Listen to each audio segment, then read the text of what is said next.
밖에서 바라보는 날카로운 시선, 외부자들. 지금 시작합니다. 자, 6월 임시국회가 시작부터 또다시 난항을 겪고 있습니다. 의견 차이를 좁히지 못하고 있는 여야를 아주 안타깝게 바라보고 계신 내부자 한 분 모셨습니다. 정치구단 박지원 의원님, 어서 오십시오. 네, 오랜만입니다. 네, 반갑습니다. 저희가 지난번 오셨을 때랑 조금 다르게 저희 외부자들 패널이 이렇게 완전체가 됐어요. 다 아는 분들. 아시는 분들이시죠? 예. 예. 뭐 토론 프로그램을 워낙 또 많이 하셨으니까 되게 두 분 다 이렇게 우리 박 의원님이 나오시니까 좀 다소곳한 모습을 보이시는 것 같은. 그렇죠. 신들매를 들기도 어렵죠. 오늘도 모두 세 분 모두 기대하겠습니다. 자, 국회 소집 요구서를 통해 열린 임시국회에도 자유한국당은 등원하지 않았습니다. 반쪽짜리 국회가 열리게 된 건데요. 여야가 내걸었던 전제 조건이 끝내 합의에 이르지 못했기 때문인 거죠. 예, 자유한국당을 제외하고 여야 4당이 그래서 임시국회를 열기로 했습니다. 일단 소집은 해놓은 상태고요. 그래서 19일부터 사개특위 상임위원회가 가동됐고 또 기획재정위원회에서는 김현준 국세청장 후보자의 인사청문회 준비에 돌입했습니다. 여기에 대해서 지금 한국당은 일단 등원은 거부하고 있는데 선택적으로 윤석열 검찰총장 후보의 인사청문회에는 참여하겠다 이런 쪽으로 가닥을 잡고 있는 것 같아요. 그래서 투트랙인데 뷔페식인 것 같아요. 먹고 싶은 것만 이렇게 딱 먹겠다 이런 것 같은데 일단 한국당의 국회 정상화 조건을 보게 되면 이게 계속 늘어나거든요. 첫째는 뭐냐면 패스트트랙 철회하고 사과하라 이게 조건이고요. 또 하나 늘어났던 게 뭐냐면 대통령과 1대1 회담을 하게 해달라. 5당이 아니라 3당 원내대표끼리만 만나자. 그다음 더 하나 이제 붙은 게 이제 경제청문회. 이 네 가지 조건이 근데 엔드로 연결돼 있더라고요. 오화가 아니라 이 중에 하나만 받으면 되는 게 아니라 이 네 가지 다 받자. 받아야지. 이렇게 되다 보니까 지금 꼬여가지고 어떻게 국회가 한 발짝도 앞으로 못 나가는 상황이죠. 네. 어쨌든 되게 우려를 했었는데 결국 그 우려가 현실이 된 거예요. 단독 국회 열린 이 상황에 대해서 우리 정치구단 박 의원님께서는 어떻게 보고 계십니까? 내일부터는 열립니다. 경제청문회를 요구했고 문희상 의장은 이 경제원탁회의가 가능하다 했는데 제가 요즘 나경원 대표를 거의 매일 만나요. 이상하게. 우연히 조우를 해서. 예. 1, 2분 같이 서서 얘기를 해보면은 그분이 선수고 저는 아마추어지만 알아들어요. 그런데 나경원 대표는 굉장히 국회로 들어오려고 해요. 네. 아무래도 원내대표는 국회를 열어야 자기가 왕이거든요. 그렇죠. 예. 그리고 황교안 대표는 세컨맨이 되는 거예요. 경제청문회 또는 법안만 몇 개 받아줘도 열겠다 했는데 오늘 이인영 대표도 경제토론에 좋다 했는데 청와대에서 홍남기 부총리 출석시켜서 토론회 하자 그렇게 했기 때문에 이제 이 이상 한국당이 더 도망치면은 국민들로부터 진짜 규탄받고 경제의 어려움, 책임을 한국당이 져야 되는 그런 거기 때문에 저는 나경원 원내대표 리더십을 믿습니다. 이제는 사실은 지금 거의 갈 때까지 간 상태고요. 자유한국당 입장에서 사실은 아무것도 없이 전격 등원하게 되면 이 손에 쥔 것도 없이 회군했다라는 소리를 들을까 봐 굉장히 부담스러웠을 거예요. 그런데다가 이제 윤석열 청문회는 하고 싶은데 그것까지도 안 하면은 정말로 그 야당이 실력을 발휘해야 될 부분에서 문재인 정권에 대한 비판도 못하고 지금 그러면서 뭐 지금 국회가 등원되지 않는 거 또 경제 이런 상황이고 모든 걸 아주 독박을 쓸 수 있는 그런 지금 그 추경도 통과 안 시켜주면 까지 왔거든요. 예. 그런데 이제 소위 그 경제 원탁 회의라는 것. 뭐 말은 원탁 회의지만 결국 회의가 진행이 되고 또 부총리라든지 정책실장이 이제 들어와서 얘기를 하게 되면은 그 잘못된 경제 실정에 대해서 얘기가 안 나오겠습니까?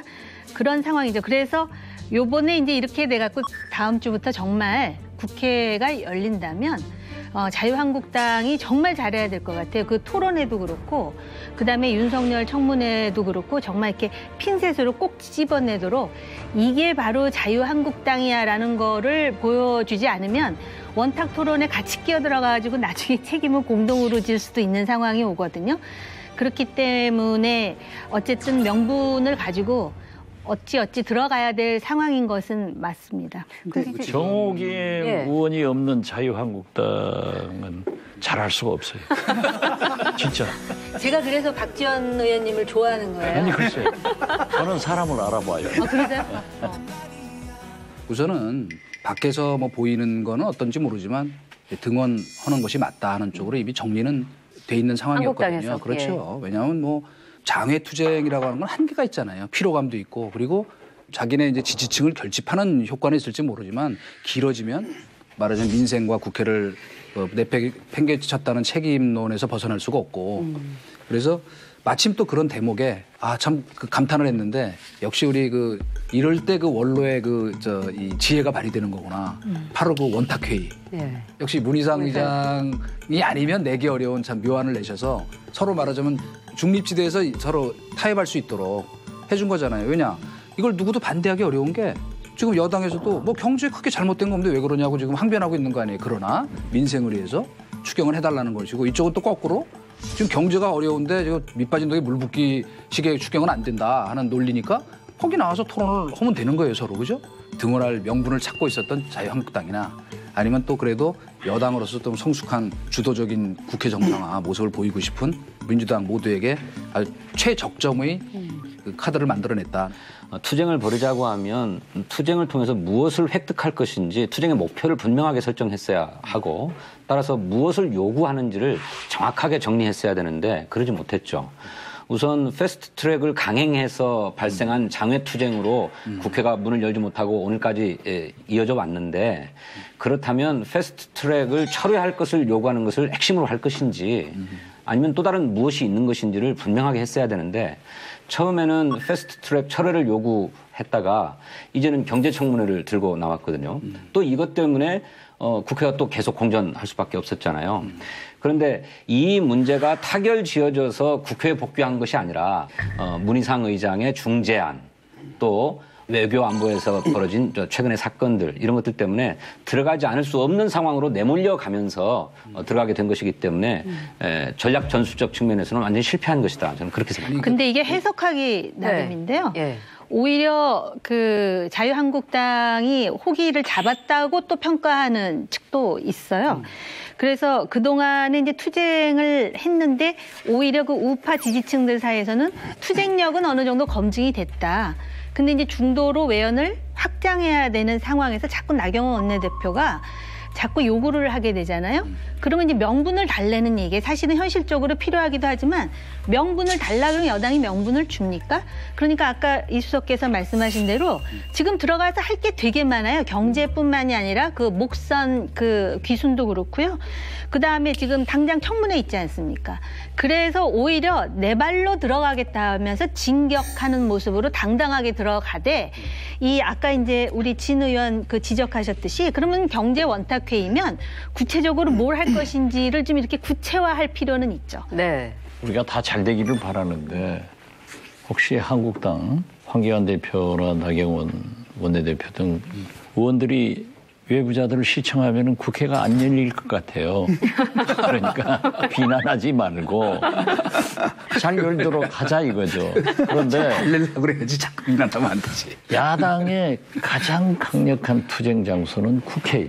그럼요. 국회가 열리면 야당판이 돼요. 그런데 그것을 버리고 지금까지 정력만 낭비된 거예요.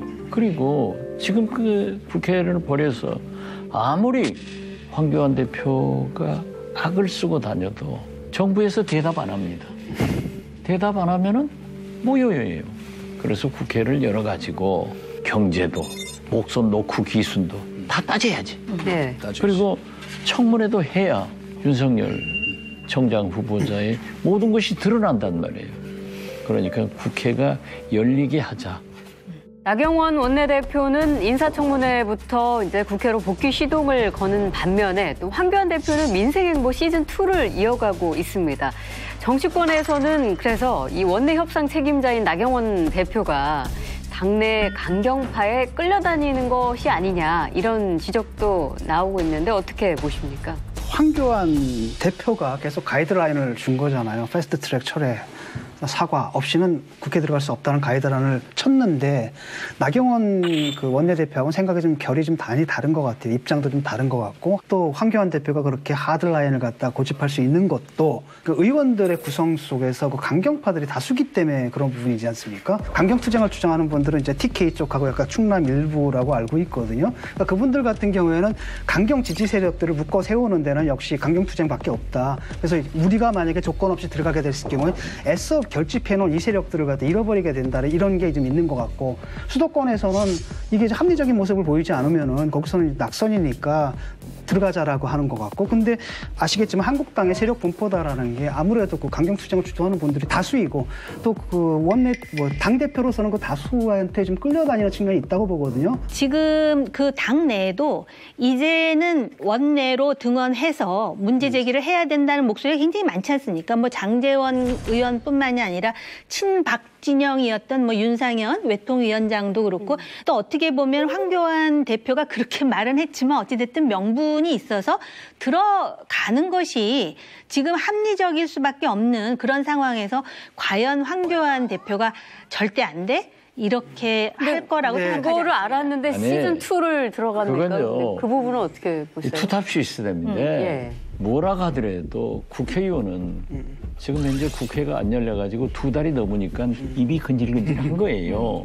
그리고 야당 의원들은 국회를 열면 자기 판이 되는데 지금 아무것도 못하고 오직 황교안 대표 이런 연설만 나오잖아요. 예. 국회의원들은 싫어해요. 그리고 당대표가 저렇게 해봐야 나경원 대표가 한다 하면 가는 거예요. 그럼요. 그래서 황교안 대표가 지금까지 한 얘기는 그냥 흘러들으면 돼요. 그 황교안 대표라고 해서 여기저기 다양한 이런 여론을 안 듣겠어요. 그 중도로의 외연확대도 전혀 도움이 안 된다는 걸 바보가 아닌데 모르겠냐고요. 그러니까 이제부터는 투트랙으로 어차피 가야 된다. 필요할 때는 또 장외로 나가더라도 원래 정치는 옛날에 그 우리 저 양김 그분들이 다 그렇게 하셨지만은 국회 들어가거나 큰 결단 내릴 때 이유 없이 하는 거예요. 김대중 대통령이 국민의당 창당하고 민주당 분당할 때 다 그때 미쳤다 그랬어요. 우리가 기자들도. 국회의원이 국회 들어가서 의정투쟁하겠다는 그걸로 되는 거지. 그러니까 자꾸 이렇게 따지면 무슨 얘기 되냐면 이렇게 들려. 그러니까 국회 들어오지 마.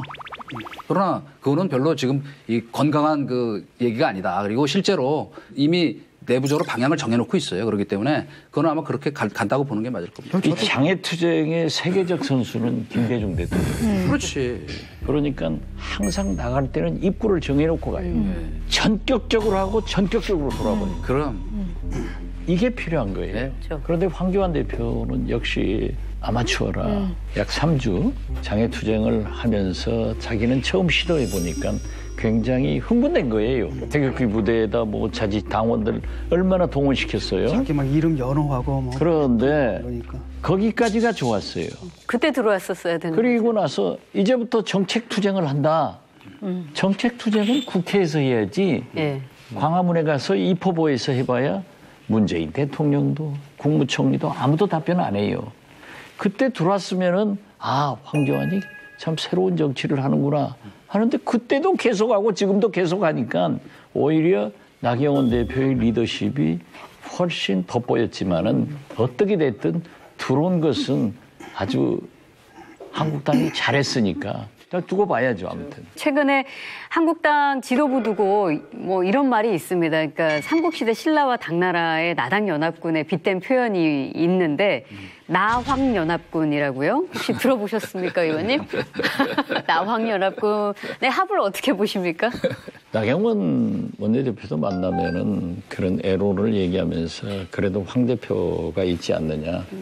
그 일을 좀 설득해야 된다 하는 거 보니까 나황연합군이 아니라 예. 황나연합군. 황나연합군. 그게 발음하기도 훨씬 좋은데요. 아니 저는 두 당대표의 케미는 현재까지는 괜찮았다고 생각합니다. 순전히 그냥 내적인 관점에서 보면 황교안 대표가 장외투쟁을 벌일 때 나경원 원내대표도 그에 완벽하게 동조해서 국회문을 닫아 걸고 투쟁에 달려나갔고요. 그렇지만 언젠가는 또 돌아와야 되는 것인데 그런 점에서 나경원 대표와 황교안 대표는 서 있는 입지가 다르죠. 나경원 대표는 당연히 국회를 정상화해야 될 책임을 가지고 있는 원내 지도부의 한 사람이니까 돌아오려고 할 텐데 황교안 대표에게 돌아올 수 있는 명분을 만들어주기 위해서 그간에 지리한 협상을 한 거죠. 이런 정도 선이라면 이제 황교안 대표도 받아들여야 두 사람의 케미가 맞아가게 되는 거다. 네. 여기서 황교안 대표가 거부하게 되면 그야말로 황교안 대표야말로 하수가 돼버리고 만다. 그렇게 생각합니다. 그것도 일종의 프레임인데 그러니까 자꾸 두 사람을 이렇게 경쟁하는 것처럼 이렇게 그림을 만들어가지고 하면은 싸움 구경하는 건 재밌지만은 일각에서는 그래서 네. 나경원 원내대표와 사실이 그렇지 황교안 않다. 대표 간의 당내 주도권 경쟁설이 자꾸 솔솔 나오고 있기 아니죠. 때문에 원래 싸움 붙이려고 기자 쓰는 거지. 이동관 저분이요. 네. 기자하면서 그런 싸움 붙이는데 선수시죠. 그렇기 때문에 내가 안다고. 그러니까 사실 조그만 붉어진 걸 갖고 이제 원래 쌍구경하고 불구경이 제일 재밌으니까 특히 언론이 이제 그걸 붙이는데 그 적어도 우리가 알고 있는 범위 안에서는 그런 정도의 그렇지는 교감은 않다. 충분히 유지되고 흔히 얘기하는 콜라보도 잘 진행이 되고 있다고 얘기할 수 있고요. 어쨌건 한쪽은 대통령 후보를 하겠다고 지금 어쨌건 운이되는 그런 그 체급이고 아직은 이 원내대표거든요. 그렇기 때문에 원내대표 중요하죠. 그러니까 나경원 그런 일은 대표도 없다. 대권하려고 그런 거 알 수 그래서- 없죠. 그러니까. 네. 제가 네, 이제 그러나- 왜 이런 얘기가 나오는지를 이제 그 해석을 해보자면 첫 번째는 다른 정당의 입장에서는 이 황나 커플이 좀 그렇지. 이렇게 균열되기를 바라는 그 심리가 좀 있는 것 당연히 같고요. 있겠죠. 또 두 번째로는 나경원 원내대표 입장에서는 다른 데다 얘기할 때 네. 그렇게 얘기하는 게 편할 거 아니야. 난 좀 하려고 그러는데. 원래 또 대표가. 그렇게 얘기할 네. 수 있는 거 아니겠어요?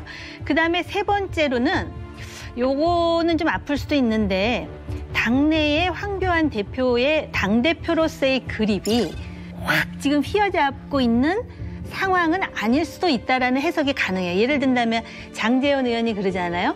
소위 제왕적 대표, 제왕적 원내대표 해가지고 결국 재미 본 건 니들 뿐이잖아. 뭐 이런 식인 거잖아요. 거의 뭐 황다르크, 나다르크, 빠루까지 들면서 이래가지고선 대표들은 그 자기의 어떤 그런 입지를 확실히 구축했는데 결국은 원내 등원도 못하고 우린 뭐냐라는 볼멘 소리도 나온다라는 차원에서 보면 결국 다음 주에 열린다 그러셨잖아요. 정치구단 박지원 의원님께서. 그렇게 돼가지고 원내에서 야당 역할을 확실하게 하는 게 중도 확장하는 데는 중요한 변수가 될 거예요. 그래서 우리 박지원 의원님께서 뭐 지속적으로 얘기는 해주셨지만 황교안 대표에게 조언 한 말씀 해주시죠.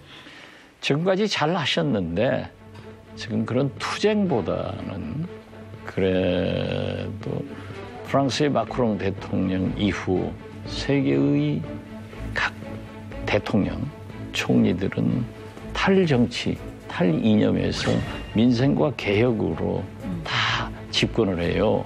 대통령을 목표로 한다고 하면은 구정치인 같이 하지 말고 신정치인 같은 정치를 해라. 그리고 무엇보다도 지금 현재 황교안 대표는 공격만 하지. 과거에 김대중, 김영삼, 김종필 이런 분들처럼 좀 대안 중심으로 장애 투쟁보다는 정책 중심으로 돌아오는 것이 성공의 길이다.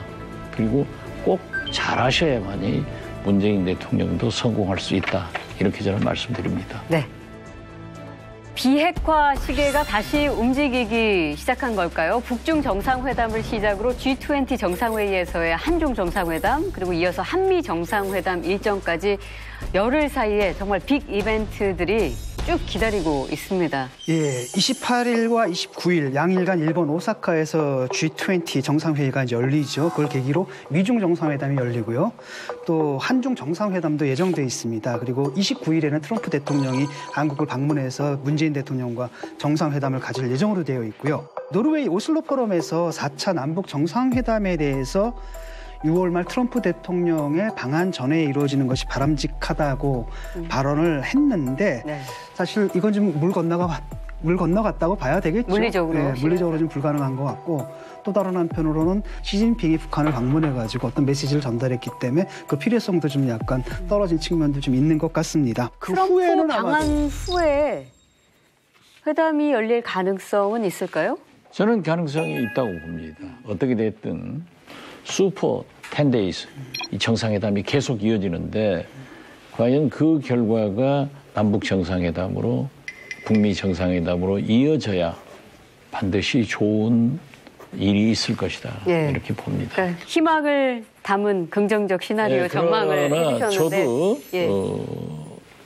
트럼프 대통령과 문재인 대통령이 만나기 전에 남북 정상회담이 이루어졌으면 좋겠다라고 했는데 지금 북중 정상회담으로 인해서 시간적 필요성도 거의 없어졌다.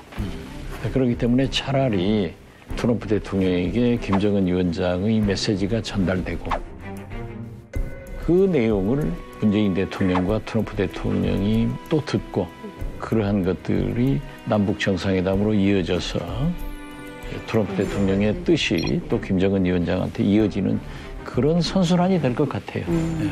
한 가지 질문이 있는데요. 요번에 대통령이 그런 말을 하지 않았습니까? 김정은이 트럼프한테 보낸 친서에 굉장히 흥미로운 내용, 발표되지 않은 내용이 있다. 이런 얘기를 했는데 혹시 그게 이제 대충 어떤 건지 좀 전해 들으신 말씀이 있으신지. 제가 알고 있기로는 김정은 위원장이 다시 한번 만날자 하는 그런 내용이니까 뷰티풀 레터라고 예. 표현을 했었죠. 그런데 여기서 우리가 간과하지 말아야 될 것은 트럼프 대통령이 우리 대통령에게 연락해주고 보여준 것. 네. 또 시진핑 주석이 북한을 가기 전에 문재인 대통령과 함께 공유한 것은 우리가 생각보다는 한미 관계가, 한중 관계가 공고하다. 소위 염려하는 코리아 패싱, 문재인 패싱은 없다. 저는 그렇게 해석합니다. 김여정 제1부부장이 파견된 것에 주목해야 한다. 무음 처리가 됐기 때문에 별다른 이야기 없으셨다고 자꾸 말씀하시지만 또 김여정 부부장이 우리 정의용 실장이 나온 것을 보고 깜짝 놀랐다. 이 두 부분이 어떻게 해석해야 될지 궁금하더라고요. 저는 사실 이제 딱 들어가니까 정의용, 박지원, 서호, 윤건영 예. 이제 앞으로 착 들어가는데 나는 우선 건강 이상설이 있었으니까 좀 봤어요. 네. 당당하게 걸어가요. 좋더라고요. 그래서 딱 앉았는데 사실 김여정 제1부부장하고 수차례 만나서 얘기해 본 적은 있지만은 이 공식적으로 딱 일어서서 얘기하는 것은 처음 들었어요. 그런데 굉장히 당당하고 세련됐고 똑똑하게 얘기를 하더라고요. 그래서 제가 우선 보니까 건강도 굉장히 좋고 피부도 좋더라고요. 그런데 자세히 보셨네요. 네, 저는 이제 그것만 봤죠. 왜냐하면 한동안 수청설이니 근친설이니 예. 이런 게 또 있었잖아요. 또 보도. 그러니까 아무래도 정부 사람들은 그러한 얘기를 못할 것 같으니까 네. 저는 얘기거리를 만들어가지고 와야잖아요. 그래서 유심히 봤는데 아주 좋아요. 제가 지금까지 보아왔던 그때보다 훨씬 더 좋은 것 같아요. 그래서 아무 이상이 없구나 하는데 웃으면서 그래요. 정의용 안보실장께서 나오신다고 해서 깜짝 놀랐습니다 하면서 잔잔한 미소로 그렇게 얘기를 하더라고요. 제1부부장과 국가안보실장이 만난 게 의미가 있잖아요. 하노이 회담 사실상 결렬 후 남북 간에 북미 간에 접촉은 있었지만은 고위급 회담이나 정상회담은 없었다. 그런데 내가 손으로 이렇게 하면서 제1부부장과 국가안보실장이 만난 것은 고위급 회담 아니냐. 그러니까 오늘을 기화로 해서 네. 반드시 남북 정상회담을 해야 되고 거기에서 문재인 대통령만이 해결하실 수 있는 분이다. 그러니까 북미 정상회담으로 이어가서 한반도 평화를 지키는 게 필요하다. 이렇게 얘기를 했더니 제가 이렇게 쳐다보면서 했어요. 그 미소를 지으면서 저를 많이 듣더라고요. 김여정 보면서. 부부장이. 네. 예. 그러더니 단호하게 그러한 것을 하는 것이 이호 여사님의 유지를 지키는 일입니다. 딱 끊어서 얘기를 하더라고요. 그래서 저는 그 순간 저도 많이 접촉을 해봤지만은 상당한 대화 의지가 있다. 그렇게 판단을 했는데 어떻게 됐든 그 후 제가 친서, 네. 조화 이것이 긍정적인 면으로 갈 것이다. 했는데 비건 미국 특별대표도 그 두 가지가 의미가 있다라고 하더니 결국 북중회담으로 이어졌는데 저는 거듭 말씀드리지만 다른 게 없는데 네. 왜 모험 처리를 했으며 차라리 그 15분 전체를 풀어줬으면은 제가 상당히 올라갔어요. 굳이 이렇게 이제 말씀을 안 하셔도 뜻을- 됐는데. 그 심오한 뜻을 이제야 제가 캐치했습니다. 자꾸 어떤 상황을 해석할 때 저는 솔직히 조금 회의적인 입장에서 보니까 그렇게 보일 수 있는데 근데 그런 거에 비교해 보면 요번에 조문단이 오지 왜 않은. 조문단을 보내지 않고 그냥 김여정 제1부부장 물론 뭐 그 실세니까 뭐 의미가 없다고 생각하진 않습니다. 근데 왜 조화와 그 말하자면 조의문만 보내고 했을까에 대해서 되짚어 보면 정식 조문단을 보내는 거에 대한 부담감이 상당히 컸으리라는 생각을 합니다. 어떤 측면에서요? 아니 정식 조문단을 보낸다는 건 뭐냐면 문재인 대통령과 당연히 면담하지 않겠습니까? 네. 그럼 그때 지금 우리 쪽에서 그렇게 여러 차례 지금 대화하자. 이 촉구하고 있는 대화하고 만나자는 얘기에 대해서 뭔가 탑을 갖고 와야 되잖아요. 지금 아직은 남북 간에 무슨 얘기를 해서 뚫릴 수 있는 또 지금 중재자로서의 제대로 된 역할을 할 수 있는 지금 여건이 안 돼 있다라고 보기 때문에 그렇다고 예의를 표시하지 않을 수는 없거든요. 그리고 우리가 잘 알다시피 그 북한은 뭐 한편으로는 봉건적이기도 하고 그런 선대와의 인연에 대해서 굉장히 중시합니다. 이를테면 일본 같은 경우도 그 미키 총리 부인 미키 무츠코 여사 같은 경우에 김일성 주석과 만나고 상당히 그 북한과 일본 간의 우호 친선에 기여를 많이 했다는 이유로 몇 번을 초청을 해서 그 가족까지 초청을 해서 합니다. 저 현정은 회장도 마찬가지고 지난번에 또 우리 이호 여사께서 직접 조문까지 가셨잖아요. 그렇기 때문에 당연히 여러 가지 그 경위로 보면 조문단을 보내는 것이 이 순리임에도 상식임에도 불구하고 왜 그랬을까? 그걸 거꾸로 뒤져보면 아 지금은 남북 간의 본격 무슨 대화를 하거나 할 국면은 아니다 하는 거를 거꾸로 반증한 것이 아닐까 이런 생각이 들더라고요. 오히려 제가 대화 그 재개 문제는 가능성이 내가- 없는 걸로 지금 보시는 건데. 저도 김여정 제1부부장한테 조문단 파견이 되지 않아서 굉장히 아쉽다. 네. 그런 그럼 누가 표현을 하셨어요. 했어요. 예. 그러니까 제가 모험 처리 안 됐으면 제가 할 말 다 한 거예요. 근데 이제 그런데 왜 그랬을까에 왜 대해서 안 오셨냐, 예. 안 왔냐. 조문단이 제가 판단할 때는 당시 문재인 대통령이 북유럽에 가 계셨어요. 대통령 면담이 불가능하다는 것을 잘 알고 또 북한과 계속 대화를 하던 서훈 국정원장이 당시 리비아에서 납치됐던 분들을 아랍에미리트에서 구출해 줬잖아요. 네. 그러니까 거기 감사에 방문을 하고 있었어요. 그렇기 때문에 제가 볼 때는 문재인 대통령께서 북유럽을 순방 중이기 때문에 오지 않았다. 저는 그렇게 봅니다. 근데 요번에 그 조화를 이제 그 판문점에서 그 전달하면서 아마 북한이 그 재확인한 사실은 있을 거예요. 한국 정부가 정말로 대화를 원한다라는 것은 재확인하지 않았을까 이런 생각이 들어요. 무엇보다도 정의용 실장이 나오셔서 깜짝 놀랐다 이렇게 표현하지 않습니까?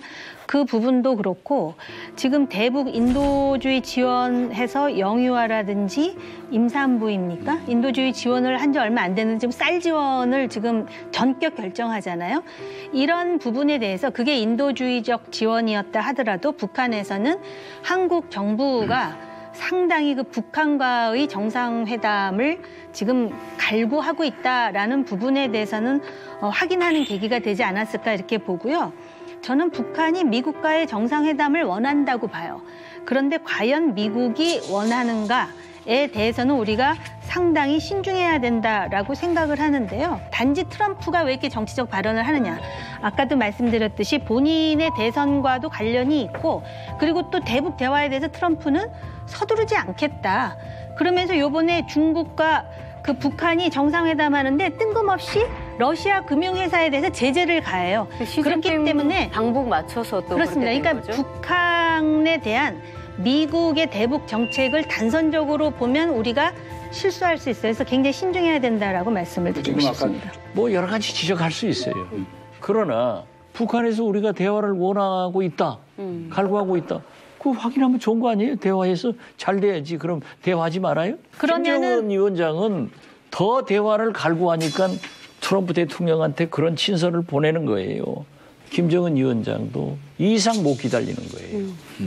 북한에서 이 방송 볼 거예요. 보고 제발 하지 말라 하는 것은 북한은 제 경험을 보면은 늘 정치적 목적으로 잘 활용해요. 이번에도 보면은 저는 북한은 생각이 이거예요, 지금. 트럼프 대통령이 재선되려면 우리 손에 달렸다. 우리가 만약에 미사일 발사 뻥뻥하고 핵실험 해버리면은 어려워진다. 이 생각을 하고 있을 거예요. 네. 그러나 제가 볼 때는 트럼프 재선됩니다. 그러니까 그런 얄팍한 정치적 수로 시험에 들게 하지 말고 그냥 빨리 대화하는 것이 좋다. 이걸 저는 간곡히 충고드려요. 자연스럽게 또 야당에서 그 코리아 패싱 이야기가 나오거든요. 이 부분 나머지 우리 패널들은 어떻게 생각하시나요? 이번에 김정은 위원장이 초청을 해서 간 게 아니고 시진핑 주석이 가겠다고 얘기를 한 거예요. 중국의 필요에 의해서 만들어진 그 회담이라는 걸 우리가 잊어서는 안 된다는 얘기입니다. 그러니까 사실은 미중 대전이 지금 벌어지고 있잖아요. 그죠? 뭐 무역 전쟁에다가 화웨이 문제, 뭐 하나하나가 다 아주 그 큰 폭발성 있는 이슈들인데 그걸 거꾸로 뒤집어 얘기하면 북중 정상회담은 북미 관계의 자락을 깔 수도 있지만 그것보다는 더 말하자면 중국의 직접적 이해관계와 관심이 더 크게 작용하는데 말하자면 레버리지라고 하는 건 그런 거잖아요. 이번에 가면 이제 과거에도 뭐 갈 때마다 한 20억 달러씩 지원을 해줬으니까 지원도 받을 수 있고 게다가 북한이 이제 더 이상 남쪽을 신뢰하지 않는다고 저는 보고 있어요. 왜냐? 지난번에 제일 북이 관심을 갖고 있었던 개성공단하고 금강산 관광 재개를 이 카드로 만들 수 있었으면 아마 잘 선순환이 이루어졌을 거예요. 근데 북한이 볼 때 전혀 이 한국이 그런 중재자 역할을 지금 제대로 할 수가 없는 그 상황이구나. 그 시진핑 주석이 김정은을 잘 설득을 해서 간 김에 당신들 이 도와주는 방법으로 한번 해볼 테니까 그 비핵화 카드 내놔봐. 그랬을 때 진짜 의미 있는 카드를 미중 협상에서 그것이 딱 제시가 되면 제가 보기엔 지금 말씀하신 것 같은 선순환이 이루어질 것으로 봐요. 근데 트럼프의 머릿속에는 사실은 이미 북미 관계 북핵 문제는 한 3번째, 4번째 어젠다예요. 솔직히 말해서. 중국을 어떻게 상대할 건가가 더 큰 이슈이기 때문에 거기에 만약에 어설픈 카드가 들고 와봐야 어차피 안 통한다고. 그동안에 김정은이 4번씩이나 중국을 찾아갔는데도 시진핑 한 번도 안 갔어요. 왜냐하면 시진핑이 북한 뒤에 있다라는 이미지를 주고 싶지 않아서 그랬는데 이번에는 급하게 가잖아요. 네. 근데 시진핑하고 북한 그 김정은하고 뭐라 그랬냐면 천금 같은 우애다. 천금을 줘도 안 바꾼다 그랬거든요. 근데 국제정치에서요. 북한은 천금을 줘도 안 바꾸지만 천금을 주고 대만을 확보할 수 있다면 시진핑은 그걸 택할 거예요. 그게 지금 이 지정학이거든요. 그러니까 우리가 북한이 무슨 뭐 양다리 작전을 해가지고 지금 뭐 이렇게 좁게 볼 것이 아니라 큰 그림 속에서 봐야 돼. 지금 트럼프 머릿속에는 그런 큰 구도보다는 플로리다에서 선언하고 자기 재선이 거의 80% 이상 있을 거거든요. 이 구도 속에서 어떻게 이제 그 남북 간의 대화를 견인해내고 북미 정상회담까지 이끌어서 북한으로 하여금 하나하나 내려놓게 하느냐. 굉장히 골치 아플 겁니다. 중국의 입장에서 보면 그런 정치적 의도 또는 외교적인 목표를 갖고 움직이는 거라고 생각합니다. 그런데 동시에 북한도 시진핑 주석의 방북을 통해서 얻고자 하는 바가 있죠. 그것은 제재를 해제하지 않고 계속적으로 압박만 하게 되면 우리는 중국과의 협력을 통해서 우회로를 찾아낼 수 있다라고 하는 거를 소위 플랜 B로 그렇죠. 시위함으로써 네. 미국의 전향적인 태도 변화를 압박하고 협상에서 유리한 입지를 차지하려고 하는 의도도 있는 거라고 생각합니다. 네. 그러니까 중국의 그런 외교적인 목표와 북한의 그런 목표가 서로 맞아떨어졌기 때문에 이번 시진핑 주석의 방북이 성사된 게 아닌가 그렇게 생각합니다. 지금 이렇게 보시는 견해도 있어요. 중국이야말로 북한의 핵무장을 제일 싫어합니다. 만약에 북한이 핵을 가지고 있으면 동북아는 핵 창고가 돼서 자기들의 핵 보유가 무용지물이 되는 거예요. 여기에 시진핑은 뭐라고 하더라도 미중 무역 전쟁 때문에 지금 죽을 지경이에요. 중국 경제가 어려워지잖아요. 그리고 이 문제는 트럼프 대통령을 도저히 이겨낼 수가 없어요. 네. 그렇기 때문에 저는 중국의 목적대로 김정은 위원장한테 경제적 지원도 하고 설득할 정치적 안정도 주고 미국한테 데몬스트레이션도 하면서 비핵화해라. 그래서 저는 이번 시진핑 김정은 회담은 상당히 긍정적인 면으로 보고 좋은 방향으로 간다. 저는 그렇게 봅니다. 그러니까 아까 북한에서는 미국과 대화를 굉장히 원하고 있는 것 같다. 그리고 실제로 직접 김정은 위원장이 트럼프에게 친서를 보내기도 했기 때문에 그 지점 좀 이해가 되는데, 근데 또 미국에서는 FFVD죠. 네. 최종적이고 완전히 검증 가능한 비핵화 요구를 하고 있기 때문에 도대체 이 사이에 어떤 협상이나 그 접점이 없는 한 이게 과연 물꼬가 틀까? 이 부분이 좀 궁금해진단 말이죠. 결국 우리가 대화 얘기를 하는 이유는 북한 핵 문제 때문이지 않습니까? 그게 어떤 용어로 쓰이든 어쨌든 북한이 핵을 궁극적으로 검증 가능한 방법으로 내려놔야 되는 거잖아요.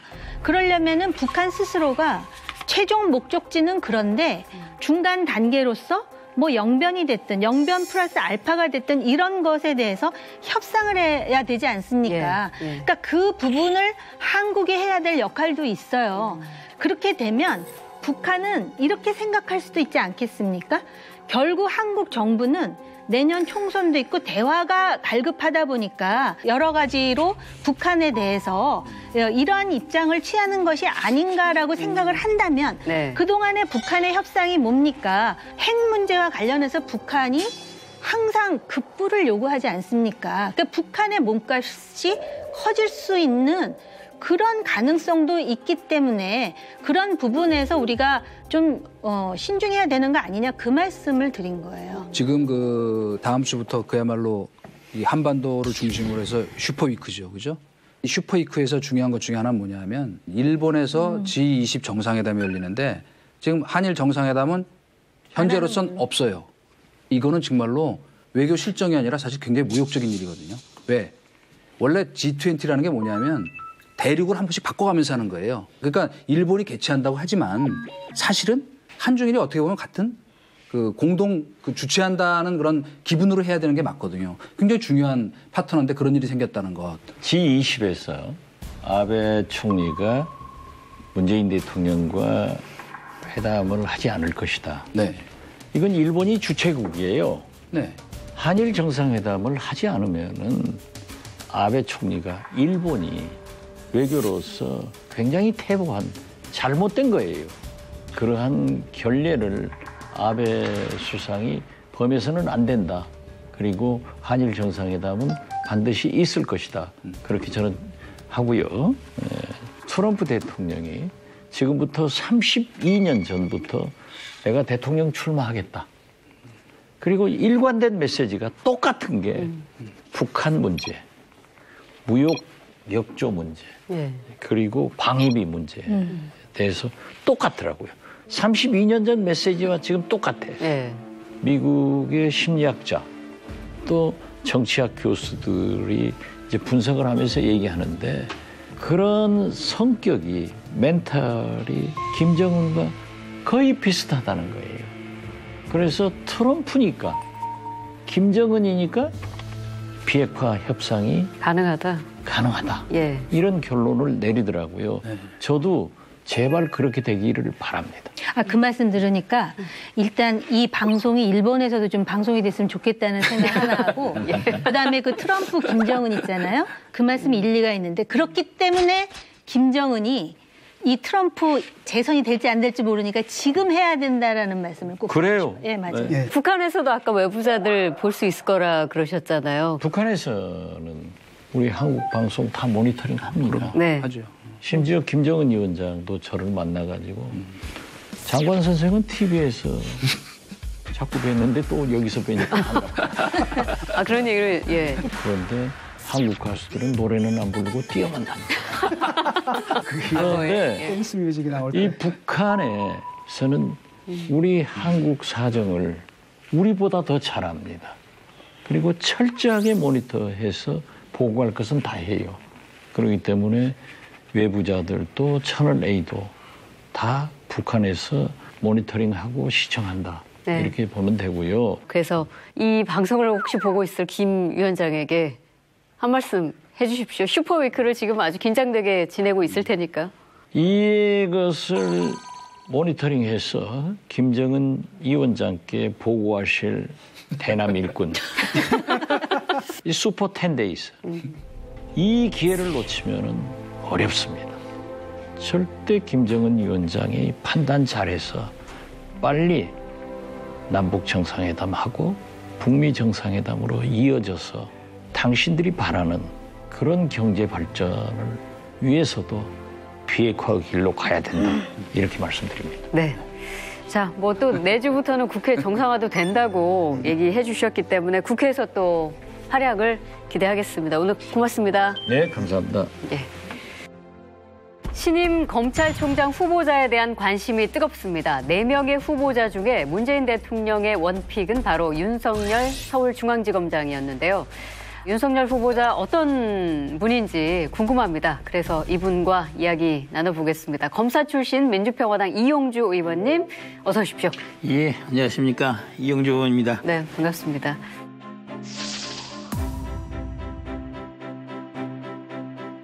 제가 오랜만에 나왔는데요. 작년에 여러 가지 실망스러운 일도 있어서 자숙하고 있다가 요즘 이제 새로 나와서 열심히 하고 있습니다. 네. 자, 윤석열 후보자 두고서 파격 인사다 이런 평가들이 꽤 많습니다. 이제 여러 의미가 있겠지만 아무래도 검찰의 기수 파괴 이 문제를 이야기하는 거겠죠? 네, 그렇습니다. 이번 인사에 대해서 파격이다라고 하는 평가가 나오는 거는 기수와 서열을 중요시하는 그런 검찰에서 윤 후보자가 사법연수원 23기인데 문무일 총장보다 무려 5기수나 아래인 분이 발탁되었기 때문입니다. 또 더구나 검찰총장의 임기제가 도입된 1988년 이후에 고검장을 지내지 않고 곧바로 검찰총장으로 직행한 첫 케이스라고 하는 겁니다. 이번 인사는 검찰 내에 아주 고질적인 문제로 지적되어 왔던 기수 문화, 서열 문화를 파괴하는 그런 계기로 삼겠다고 하는 대통령의 의지가 보이는 게 아닌가 이렇게 평가되고 있습니다. 그러니까 지금 이번 후보자가 23기, 문무일 총장이 18기, 우리 이용주 의원님은 몇 기신가요? 예, 제가 이번에 이제 윤 후보자님보다 한 기수 아래 24기입니다. 24기요? 나이는 8살 차이가 있는데요. 기수는 하나 차이니까 아마 그만큼 이제 윤석열 후보자께서 시험을 늦게 붙은 그런 경우. 네. 구수했다고 그러죠, 구수. 예, 구수했다고 합니다. 예. 그 검찰 재직 시절에 혹시 윤 후보자와 그러면 인연이 좀 있으시겠네요? 윤석열 후보자께서 주로 이제 특수 쪽에 많이 근무를 했지 않습니까? 저도 이제 특수 쪽에 많이 근무를 해서 제가 중앙지검 특수부에 근무할 때 우리 윤석열 후보자님께서 옆부에 근무하시기도 한 적도 있고요. 가장 가까운 최근에 이제 인연 같은 인연으로는 윤석열 후보자가 다시 컴백하게 된 계기가 작년에 있었던 특종농단 사건 수사팀장을 맡으면서 다녔겠습니까? 네. 그 당시 박영수 특검이 이제 수사팀장으로 윤석열 후보를 이제 선정을 했는데요. 그 박영수 특검으로 추천한 사람이 제입니다. 그래서 아마 저로 인해서부터 시작해서 박영수 특검이 되고 박영수 특검이 윤석열 후보자를 수사팀장으로 했으니까. 깨알 홍보하시는 중이신 거예요? 아니, 훅 들어오신 무슨 얘기인가 한참 듣고 있었어요.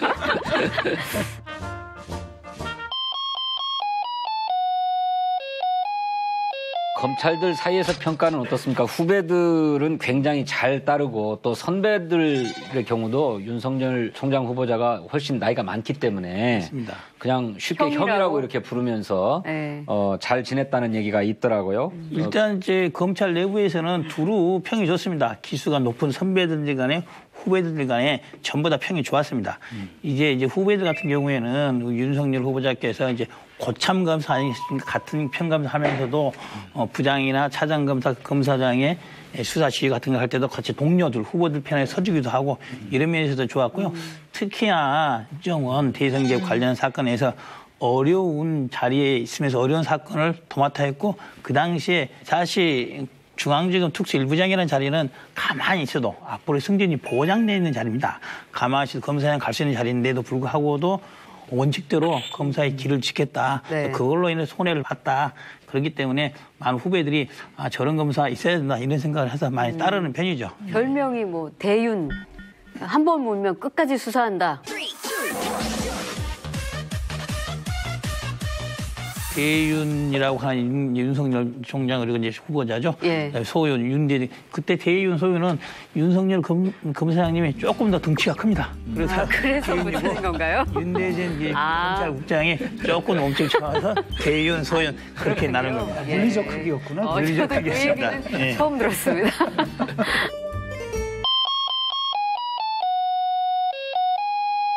현재 그 검찰 고위 간부 40명 중에서 윤석열 이분을 제외하고 지금 동기가 9명이고 19기하고 22기 사이가 21명 아니지 않습니까? 그렇다면 거의 뭐 상당 부분이 윤 후보자보다 선배거나 동기인데 과거 사례를 보면 2009년에 그 전임 총장보다 3기수죠. 3기수 아래였던 천성관 후보자가 내정됐을 때 무더기로 간부급 검사 11명의 줄줄이 사표를 내지 않았습니까? 이번에도 같은 일이 벌어질까요? 벌써 벌어지는 것 같기도 하고요. 그렇습니다. 지금 이제 검찰이라는 것이 어차피 이제 수직 쪽 구조가 있습니다. 검찰총장을 위시하여 그 밑으로 고검장들이 한 지금 8분 정도 되고요. 검사장 자리가 한 30, 40 자리 정도 되고 있기 때문에 어느 자리가 누가 검찰총장이 되느냐에 따라서 고검장이 갈 수 있는 기수들이 정해지고 그다음에 검사장 개수가 정해지기 때문에 사실상 이제 윤석열 검사장께서 이제 중앙지검 갈 때도 5기수를 넘어서서 갔지 않습니까? 네. 그래서 그때도 이제 사실상 인사상 굉장히 어려운 내지는 이제 기수 조장하기 어려운데 이번엔 그보다 더 큰 권한과 지위를 갖고 있는 검찰총장의 자리를 5기수를 넘어서 가고 있기 때문에 끼어있는 5기수가 굉장히 인사 조작하기 어렵죠. 고검장을 8자리를 어떻게 할 것인지 나머지 검사장들을 어떻게 배치할 것인지 굉장히 어려운 입장인 건 사실입니다. 그런 입장입니다. 그런 문화가 이용주 있다. 의원님이 만약에 지금 검찰에 아직 계시고 그다음에 윤석열 후보자보다 사실 선배였다라고 했다면 본인은 어떻게 하셨을 것 같아요? 그랬을 것 같아요. 이제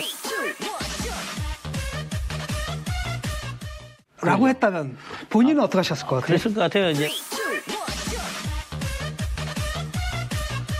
만약에 제가 24기고 이제 윤석열 검사장이 이제 총장이 됐지 않습니까? 그러면 이제 경합을 1상기하고 2상기가 해서 경합 후보에 올랐다 한다면은 저도 아마도 이제 물러났을 가능성은 높다 이렇게 봅니다. 예.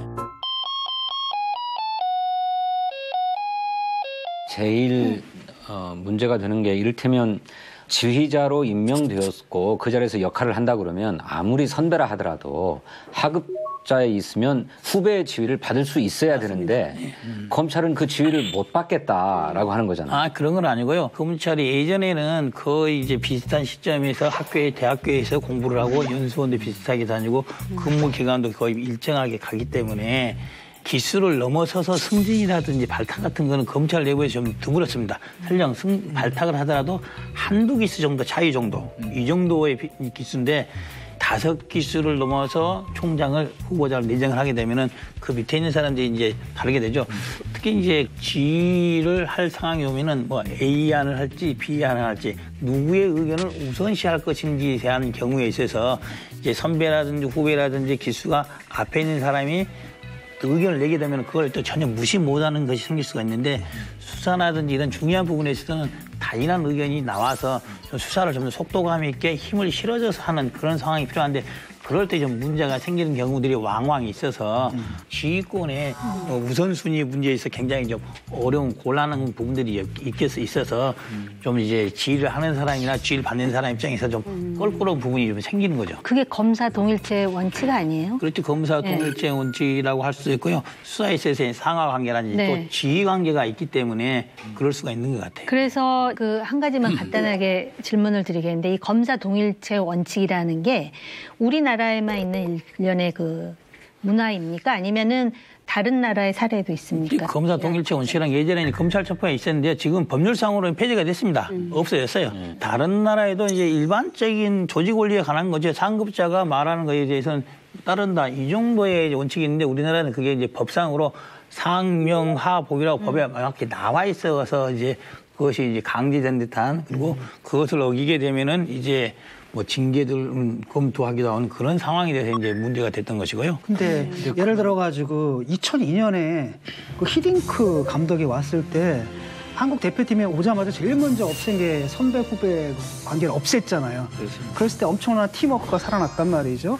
검사도 마찬가지 아닌가요? 지금 보면은 제가 볼 땐 이게 이해가 잘 안 되는데 그 연수원을 갖다가 물리적으로 1년 앞서 다녔다라는 게 왜 그 사람의 의견을 더 존중해야 될 이유가 되는지. 이제 검찰의 수사 관행이라는 것들은 이제 어떻게 보면 도제식 교육이라고 교육이라고 하지 않습니까? 연수원뿐만 아니라 실무에서 초임 때부터 2학년, 3학년 돌아다니면서 교육을 받거나 수사하면서도 처음에 검사도 잘 모릅니다. 처음 검사할 때는 선배들한테 물어서 이런 경우를 어떻게 하는지 또 이럴 때는 어떻게 결정할 것이 맞는 것인지에 대해 물어서 소위 도제식으로 수사 교육을 받아왔던 거죠. 그래서 배웠던 사람이 가르쳤던 사람을 위에 올라가서 한다는 것이 되게 좀 부담스러운. 사실은 언론사의 공채 시스템하고 똑같은 제도거든요, 이게.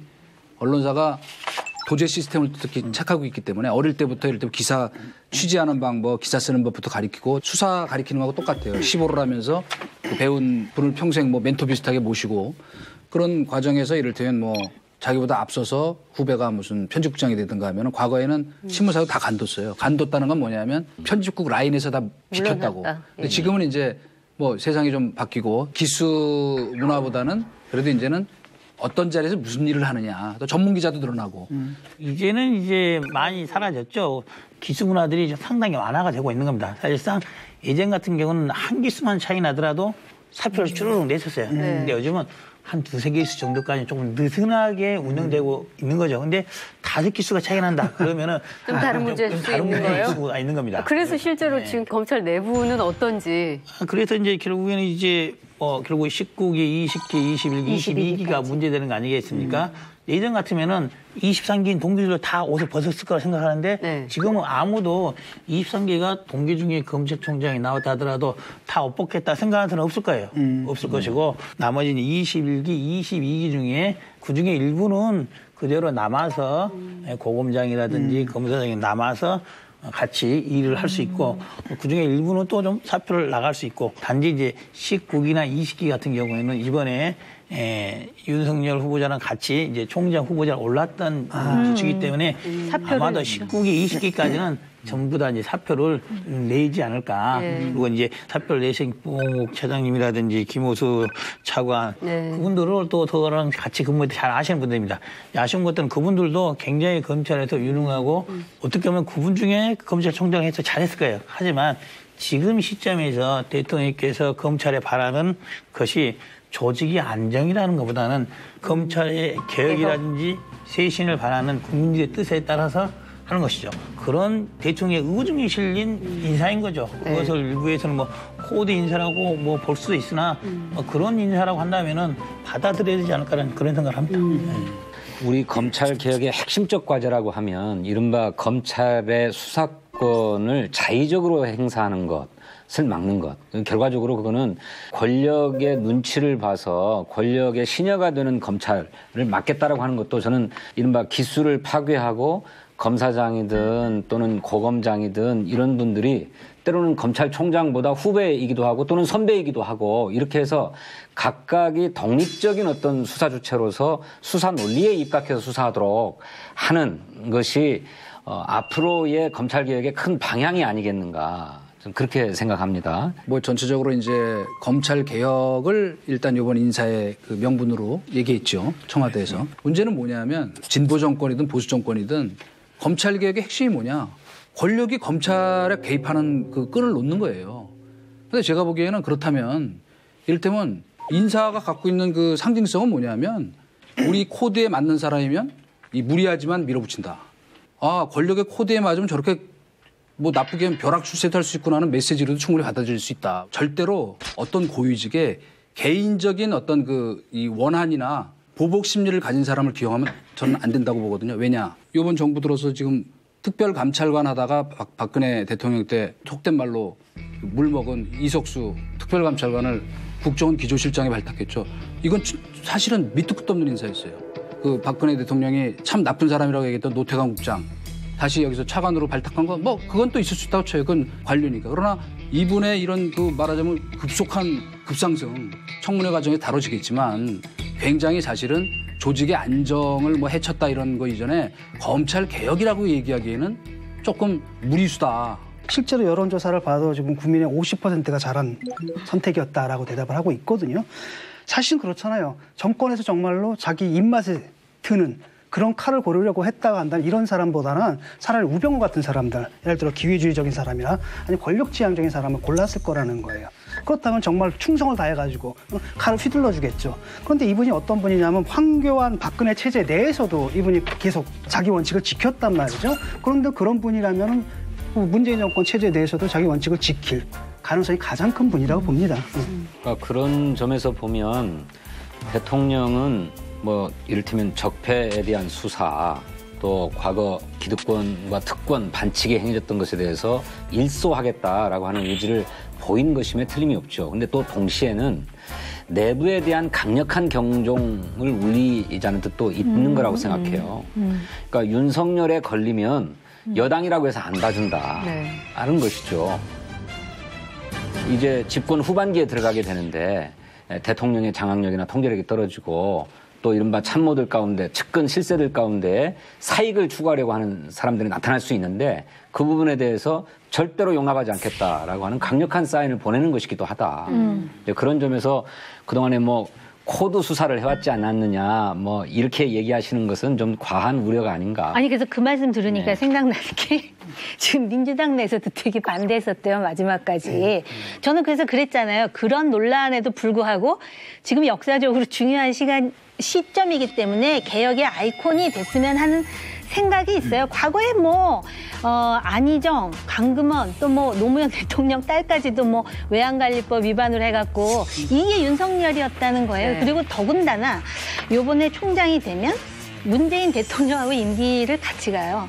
그렇기 때문에 저는 그 개혁이라는 것이 지금 패스트 트랙에 올라간 그 개혁 말고 완전히 독립되고 중립적인 그런 검찰의 그 위상을 좀 세워보라. 그렇기 때문에 자유한국당이 지금 적폐 수사하고 또 야당 압박하려고 하느냐. 그 정치 공방으로 야당이 그렇게 말하는 건 자연스러운 일이에요. 전 그렇게 보고요. 아마도 저는 문재인 대통령께서 이런 논란이 벌어질 걸 알고 있었을 거라고 봐요. 그럼에도 불구하고 했던 것은 과거의 경험이라고 봅니다.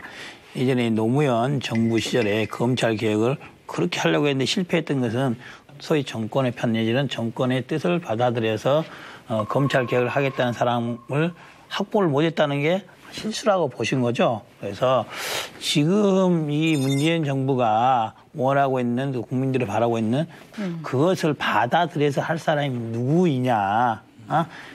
정권과 타협하지 않고 문재인 정부라고 해서 봐주지 않을 사람. 네. 예전에 박근혜 정부의 중앙지검 특수일부장인데도 그 기득권 다 포기하고 한가할 수 있는 사람. 이 사람이 검찰 개혁을 한다고 한다면은 검찰 내부에서도 받아들일 것이다. 그렇기 때문에 검찰 개혁을 실패하지 않겠다는 강력한 사인을 주기 위해서라도 이미 인사를 했다. 이겁니다. 나경원 원내대표는 정치 보복을 통해서 공포사회 만들겠다는 선언이다. 이러면서 목소리를 지금 높이고 있는 상황인데 진 의원님은 어떻게 생각하십니까? 아니 그러니까요. 저는 왜 그렇게 얘기를 하시는지 모르겠어요. 죄가 있는 곳에 칼이 간다는 게 이를테면 윤석열 총장 후보자의 원칙이라고 하는 건 아닙니까? 그래서 외압에도 불구하고 그 권력자들의 외압에 정면으로 맞서서 폭로하기도 하고 항거하기도 하면서 자기의 수사 원칙을 관철시켰던 분이잖아요. 그것 때문에 불이익을 당해서 좌천돼가지고 그 지방 검찰의 평검사로 다 떠돌아다녔던 것 아닙니까? 이제 그런 기계 또 강골 검사로서의 그 검찰상을 우리 국민들이 높이 평가한 거죠. 정치 보복을 하고 그래서 공포사회를 조성하려고 윤석열 총장 후보자를 내정했다라고 하는 거는 과도한 정치 공세죠. 예, 저도 그 부분에 대해서 좋아요. 그건 정치 공세적인 요소가 있지만은 제가 여기서 다시 자꾸 무슨 검찰 개혁 얘기를 하기 때문에 제가 말씀드리는 거는 진짜 검찰 개혁은 첫째는 권력으로부터의 독립 좋아요. 그러니까 지켜보겠어요. 앞으로 어떻게 하는지. 그러나 더 중요한 건 뭐냐면 일반 민생 치안 수사나 아니면은 국민들이 가장 이해가 직결되는 그런 수사할 때 매수를 하라 이거예요. 매수를 들고 딱 필요한 부분만 함부로 도려내서 지금 뭐 이 유능하다는 검사 특히 이 윤석열 씨의 유명한 그 스타일은 칼 들고 가서 하는 거야. 그래서 칼잡이라 그러잖아요. 가서 칼잡이라는 모든 검사들을 다 그렇게 부르는 거고 유능한 수사검사들을 그러죠. 유능한 수사검사라는 것이 좀 나쁘게 말씀드리면은 정권 코드에 알아서 맞는 수사했다고 저 생각해요. 그러니까 야당이 그렇게 공격하는 것도 무리가 아니다. 그러니까 물론 지켜보겠어요. 그러나 그 부분에 대해서는 우리가 검찰 개혁의 본질을 정확히 알고 얘기하자는 얘기예요. 그래서 야당이 적폐 수사의 이름으로 이제 공포 정치하면서 강력한 정치 공세를 펴는 현실적인 이유가 그동안의 그 중앙지검을 통해서 소위 그 전 정권 인사는 100명 이상이나 기소가 됐는데 실제로 이제 여당 인사 중에 이제 기소됐던 사람들 있잖아요. 뭐 김경수 지사라든지 이재명 지사라든지 송인배 비서관이라든지. 근데 김경수 지사 같은 경우는 이제 특검이 한 거고 이재명 지사는 성남지청, 그다음에 송인배 비서관은 동부지검. 그러다 보니까 야당 입장에서는 윤석열이 어떤 인물이냐에 대해서 전혀 다른 정의를 지금 내리고 있는 것이라는 거죠. 그러니까 이게 참 아이러니컬한 것이 박근혜 정권이 윤석열이라는 인물을 영웅으로 만들었다면 지금 문재인 정권에서는 윤석열이 권력에 충실한 충견이 아니냐 이런 소리까지 나올 정도거든요. 그런데 지금까지 검찰이 들어왔던 비난이 뭐냐면 권력이 살아있을 때는 사냥개, 충견이 되다가 권력이 죽어가면 죽은 고기를 뜯는 하이에나로 변한다. 아니 그 수많은 영화와 드라마에서 검찰이 어떻게 묘사되고 있습니까?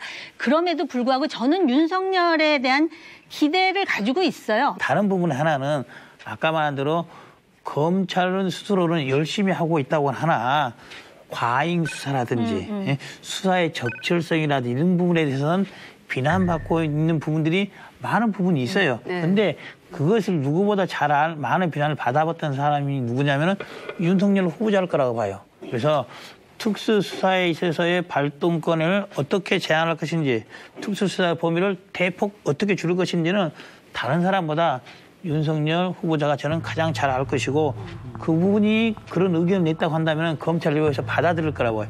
만약에 이제 윤석열 후보자가 총장이 돼서 특수수사에 갈 방향, 검찰의 직접 수사를 어느 정도 줄일지에 대한 가이드라든지 검찰 내부의 의견을 끌어낸다 한다면 많은 검찰 구성원들이 동의하고 따라할 수 있는 그런 계기가 될 수 있다고 봅니다. 예.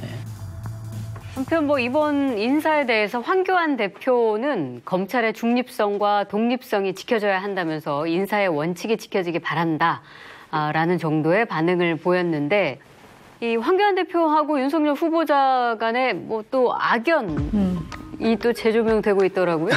그게 저는 그 말을 듣는 순간에 막 웃었거든요. 이분이 갑자기 허들짝 놀랐는데 사실 그런 악연 없다라고 얘기를 했을 때. 네네. 좀 개인적인 악연이 있다 이런 식의 보도가 나오고 있는데요. 이에 대해서 어떻게 생각하세요? 저는 누구와도 악연이 없습니다. 그냥 법대로 원칙대로 그렇게 진행하고 집행한 것이죠.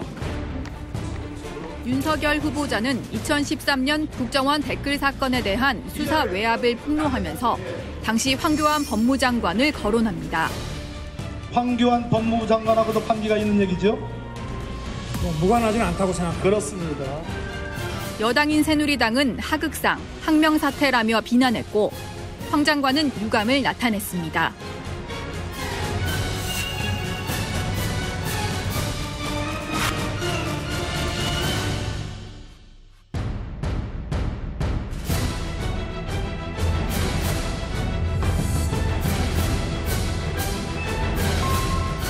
한직으로 밀려나고 3년 뒤 박근혜 전 대통령을 수사한 특별검사팀의 수사팀장으로 발탁됐습니다.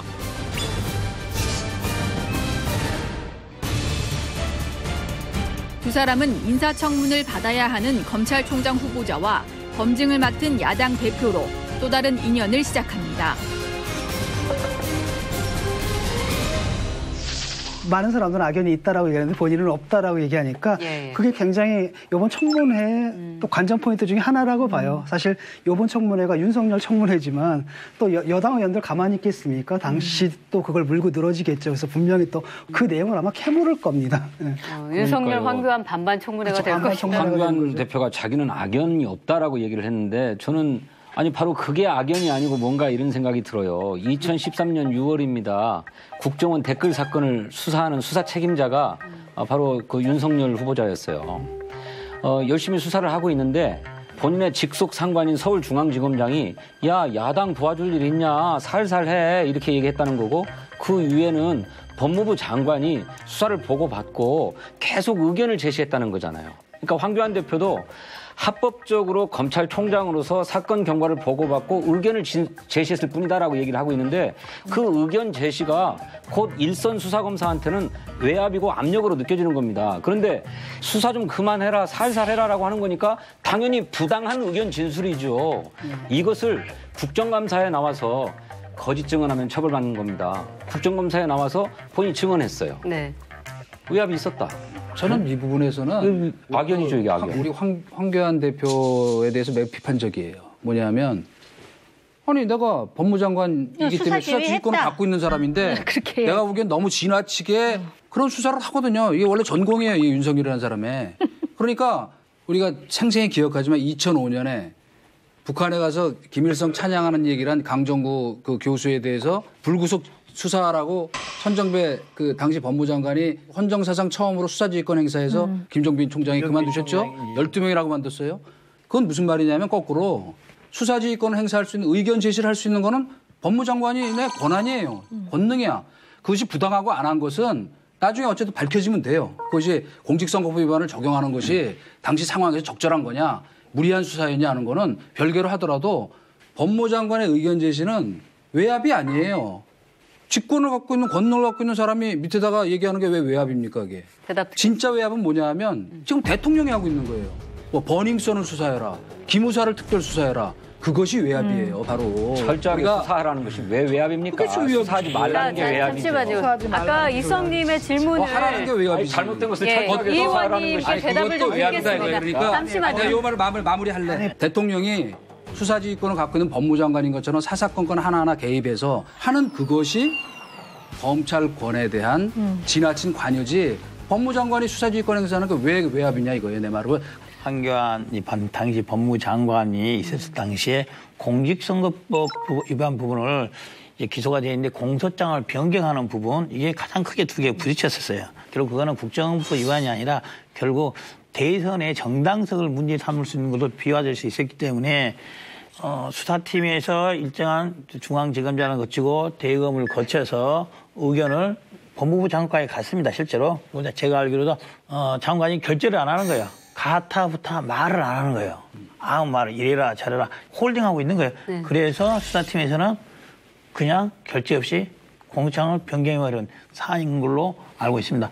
그래서 당시 법무부 장관이 직무를 유기한 거죠. 이렇게 소리 깔고 뭉개기식으로 해서 이 수사를 무마하려고 했다는 것은 저는 앞으로 청문회에서도 그 부분이 좀 논란이 되지 않을까 싶은 생각은 있고요. 충분히 준비해서 답을 해야 될 겁니다. 7월로 예정이 돼 있죠. 윤석열 후보자 인사청문회에 대해서 한국당이 뭐 어떻게든 뭐 벼르고 있는 그런 상황인 것으로 보이는데 관전 포인트 어떻게 예상하십니까? 만만치 않은 인물이고요. 그리고 이제 2014년쯤인 걸로 알고 있는데요. 공직자 재산 신고라는 걸 합니다. 공직자들은. 근데 윤석열 검사가 그 당시 징계를 받아요. 그 징계받는 이유가 뭐냐면은 보통 이제 재산 신고를 하라 그러면 공직자들이 좀 줄여서 해가지고 나중에 문제가 되는 경우가 많은데 윤석열 검사 같은 경우는 예를 든다면 재산이 10인데 본인이 20으로 신고를 한 거예요. 그래서 너무 많이 신고해서 징계를 받았다고 신문에 이만큼 나오더라고요. 그래서 제가 야 정말 정부가 정말 윤석열 되게 괴롭히는구나 웃으면서 그 생각을 한 적이 있었거든요. 그런 개인적인 감정을 담지 말고 그 후배들이 나이 많은 구수 형아를 막내 형이라 그러면서 아직까지 따르고 사나이 중에 사나이라 그러는데 그 사나이로 한번 권력과 완전히 독립된 대한민국 특수수사의 그 문제점들에 대해서 검찰총장으로서 대폭 수정을 하면서 검찰이 거듭나는 주인공으로 한번 우뚝 섰으면 좋겠어요. 솔직히. 네. 아마 이번 인사청문회에서 예전에 이제 지금 논의가 되고 있는 공수처 관련이라든지 검경 수사권 조정에 대해서 많은 질문이 있을 겁니다. 이제 공수처에 대해서는 후보자가 예전에도 뭐 긍정적인 의견, 반대하지 않은 의견을 많이 냈기 때문에 그런 문제가 안 될 것이고, 근데 검경 수사권 조정에 대해서는 뭐 특별한 아직까지 의견을 안 내고 있는 상태입니다. 네. 그래서 검찰 개혁이라든지 문재인 정부가 지향하고 있는 바와 맞는지 틀린지 틀림없이 테스트 베드가 되면 될 거라고 봐요. 예. 그 부분을 어떻게 답변을 할 것인지 또 여당이나 야당이 그걸 적절히 어떻게 질문을 할 것인지 하고 하나와 그다음에 특수수사에서 문제점, 특수수사를 포기할 것인지 말 것인지를 가지고 어떤 답을 함으로써 검찰 내부의 의견을 어떻게 만들어낼 것인지에 대해서 굉장히 크다고 봅니다. 나머지 뭐 신비한 잡기 같은 것들이야 큰 문제는 저는 없을 거라고 봐요. 윤석열 검사가 동료 검사를 평가하는 한마디가 있답니다. 저 사람 검사다, 검사 아니다. 두 말이 붙지 않는데요. 네. 저 사람 검사다라는 것은 검사로서 정말로 신뢰할 만한 사람이다, 잘하는 사람이다라고 하는 거고, 검사 아니다 그러면 저건 검사로서는 부족한 사람이다, 잘 못하는 사람이다라고 하는 평가라고 합니다. 저는 윤석열 검찰총장이 끝까지 검사로 남았으면 좋겠습니다. 예. 자, 오늘 이용주 의원님께서는 예전에 외부자들에 나와 주신 적 있지만 아주 오랜만에 오랜만에 나왔습니다. 네. 소감 한 말씀과 또 이제 국회가 열리게 되는데 그렇죠. 앞으로 계획도 조만간 이제 국회가 열리게 되는데요. 뭐 추경도 중요하지만은 민생 입법 법안 굉장히 중요하고요. 현재 패스트 트랙에 올라가 있는 선거법 관련 법안도 여야 간에 원만히 합의가 이루어지는 그런 노력을 해야 될 것 같아요. 제가 좀 정개특위했지만은 법안을 서로 간에 조정해서 만드는 데 좀 열심히 해서 잘 마치도록 하겠습니다. 네, 고맙습니다. 예, 감사합니다.